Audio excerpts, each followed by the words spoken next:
বিশ্ববাজারে সোনার দামে ব্যাপক অস্থিরতা দেখা যাচ্ছে। বড় উত্থানের পর যেমন বড় দরপতন হয়েছে, তেমনি বড় দরপতনের পর বড় উত্থানের ঘটনা ঘটছে। বিশ্ববাজারে সোনার দামের অস্থিরতার মধ্যে দেশের বাজারেও এই ধাতুটির দামে অস্থিরতা দেখা যাচ্ছে।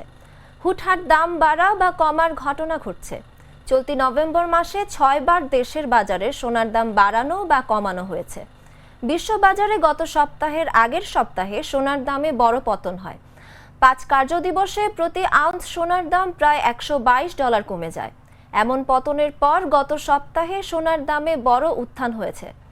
প্রতি আউন্স সোনার দাম বেড়েছে $153 বেশি। বাংলাদেশি মুদ্রায় এর পরিমাণ 18,500 টাকার উপরে। বিশ্ববাজারে বড় ধরনের উত্থান হওয়ায় বাংলাদেশেও গত সপ্তাহে সোনার দাম বাড়ানো হয়েছে।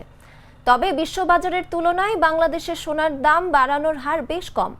ফলে দেশের বাজারে যে কোনো সময় সোনার দাম আবার বাড়তে পারে।